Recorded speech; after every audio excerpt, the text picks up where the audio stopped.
Okay naman po, okay naman po. Ano mga Hindi naman po. pinagkakabayan mo? Ngayon po, more on out of town show and sa mga gig po. Sa ano po kasi sa TV and movies, nagpapalit pa po ng management. So hopefully makita ng okay na lilipatan ng management. Sinong yung OBDS ka? Opo, pero ano po eh. Kanino ka wala na. lilipat? Wala na rin. Kanino ka lilipat? Wala pa po eh, nagtitingin-tingin pa po ako kung saan pwede. Kumakausap pa po ako ng mga posible maging bagong management. Bakit? Wala na kayo ngayon, OG? Wala naman po, pero nagsabi naman po siya na kapag gusto niya na lumipat, ano po, okay naman po, sa kanya rin naman po. Hanggang gano'n katagal sa kanya? Tagal din po, since 2016, 17. Hindi, ba't may siya decide na to transfer? Ang dahilan, siyempre may reason yan bakit ka magdedesisyon lumipat sa ibang management. Nung sinabi po niya nung after pandemic pa eh, parang 2 years after pandemic. So, siguro po, parang sinasabihan niya na kami na kung gusto niya lang lumipat o magtingin ng manager. So, sign ba yun? Signal para lumipat na rin po kami. So, decision niya pareho, parang gano'n. Apa. So, no bad blood. Wala ba? Okay naman po. Ikaw ba, Joseph, ano bang gusto mong mangyari in terms of your career? You've Siyempre- been in the industry for how long na? Ito in 2004, 2000. 2003. 2004. Yes. Bali natapos yung SCQ 2004. Nirelease kami yan. So, Well, kung ako po, gusto ko pa rin syempre yung mabuhay yung career ulit na gaya ng dati na... Kasi mahal ko talaga ang pag-acting, yung pag-perform. Yun po talaga ang love ko. Kaya dati na wala rin ako sa showbiz dahil naging busy ako sa theater. Sobrang gusto ko talaga yung pag-acting, pag-perform. Kaya kahit napahinga ako, acting pa rin ang ginawa kong work after. so ngayon, ano na yung gusto mo? I mean, anong career path na yung gusto mo? Hopefully ganun pa rin. Siyempre, hindi na tayo pwede mag-bida-bida o ano. Basta mabigyan lang ng magandang project na mabigyan ng moment na mapansin ulit na yung pag-arte ko, yung kaya kong ibigay at ipakita. Ano ba yung last The project mo nagawa? General's Daughter pa. Matagal-tagal na pala, ano? Si Angel Locsin niya, ako lang hindi nagkapakita. After nun, yan na, puro guesting na lang. Pero yung buong teleserye talaga, The General's Daughter. Joseph, you've been married for how many years na?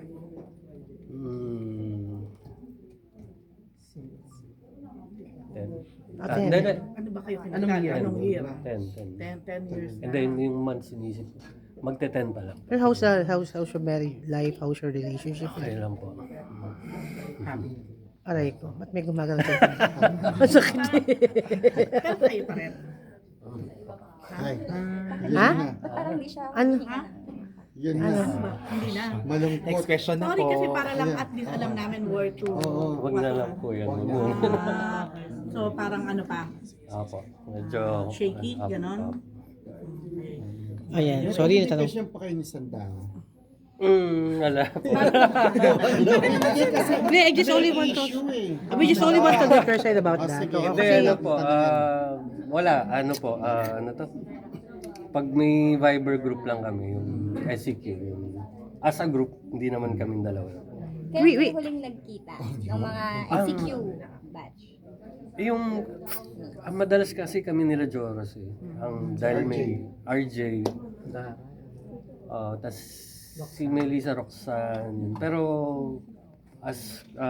yung buo, wala. Pero lang Joseph, no? Kasi may issue ng bus ngayon, doon na-deny na niya. Yung parang may nagsalita si Park Bomba ng yung pagrupo niya. nakagrupo niya 2 in 1 na parang ginamit daw siyang scapegoat para pagtakpan yung issue ng drugs ni Sandara. What is your reaction on that lang? Bilang Ginamit na scapegoat ni para pagtakpan yung issue kay Sandara kasi gumagamit daw ng drugs si Sandara. Sandara. Yeah, what is your reaction on that lang? For me, imposible yan. Bakit? Imposible. Hindi. Matagal ko rin siyang nakasama. Okay. Yeah, okay. Matagal ko siyang nakasama.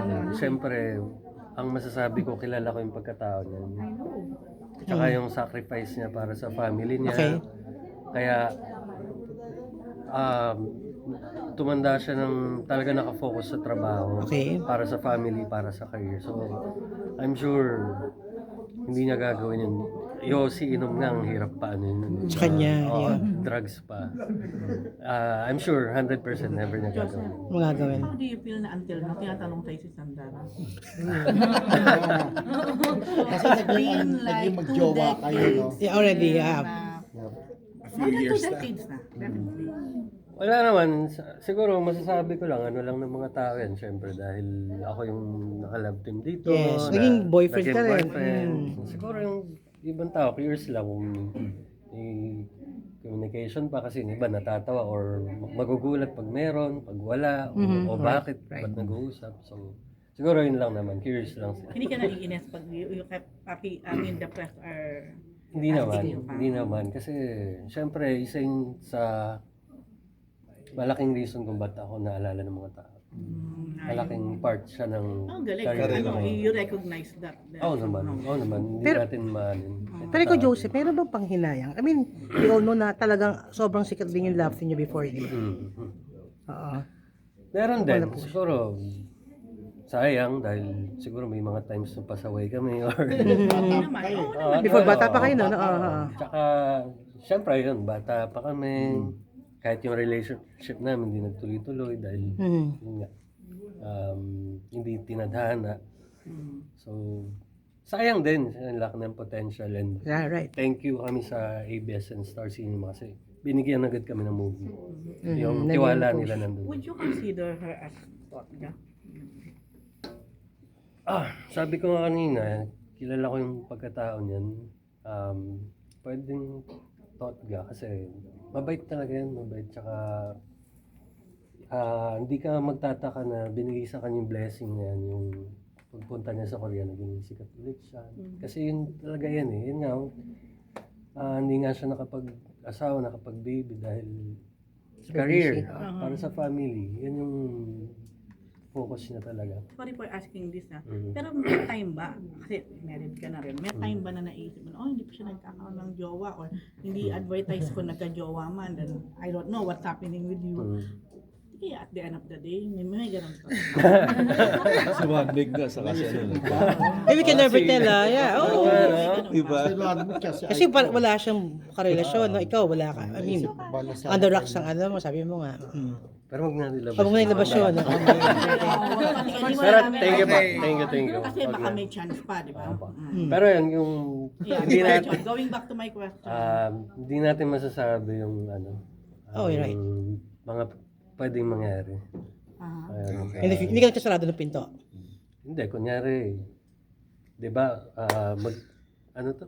Paano ba sabihin to? Magtagpo ang landas ulit. Oo, tapos pareho kayong... Single. Yun nga. Oo, yan. Pwede. Pareho kayong single available. Baka at the end of the day. Pero can you admit? Ito na lang last question. Last question ko. Joseph, sa career mo, and not only love life, in your more than 2 decades, may regret ka. Kung may regret ka na sana ganito ginawa ko o sana hindi ganito or what. And then pagbabalikan mo to, anong nagiging reflection mo? Meron din. Like what? Siguro sa mga decision making o kaya maliliit na bagay. Kunyari, example, yan, kilala nila. Kayo po pala. Kilala niyo sila mami, sila daddy. May times kasi syempre nung bata kami pag alam mo yung umusbong ka na, minsan ayaw mo na kasama sa taping. Tapos parang ngayon, kahit ano to? Gusto mo araw-araw pa eh. Bakit? Bakit nauwi doon? Well, kasi si mami may cancer yun. Okay. Yan na yan. So, kumbaga nakita mo how precious pala. Kumusta that time. siya sa mami? Ongoing pa rin yung ano niya, chemotherapy. Umulit yung chemo niya eh. Natapos na siya last year, kaso may nakita pa rin.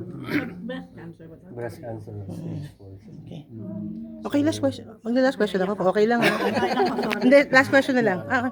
May text Pero pa. ayun, yun lang yung regret mo in life and career-wise and everything. May mga, parang ang dami, maliliit na bagay. Kunyari, yung hindi ka nakaka-attend or malilate ka sa work. Hindi naman ako talagang ganun, pero ang daming, sana mas inayos ko pa. Or nag-focus ka muna sa career. Mas focus muna sa career talaga dahil yun nga, alam ko ang dami natin pwedeng ibigay, pakita, pero alam mo namin sa pagkabata, kaysa ipahinga mo, i-gimmick mo pa, mga ganun. Okay. But if there's something that you are grateful for, ano naman yun? Grateful for, syempre, yun pa rin, yung pagsali ko sa Star Circle kasi sobrang daming suntok sa buwan talaga ito nung bago mangyari ito dahil nagtitinda lang ako ng barbecue. So, never imagined na makakapasok ko. Then, nangyari na. Ang daming pintong nagbukas, ang daming nakatulong sa family namin. So, yun talaga, yung pagsali ko sa Star Circle. Curious lang ako, nakapunta ka na ng Korea? Hindi pa. Ako na last question na lang ha. Ito na lang ha. I hope you don't mind naman na.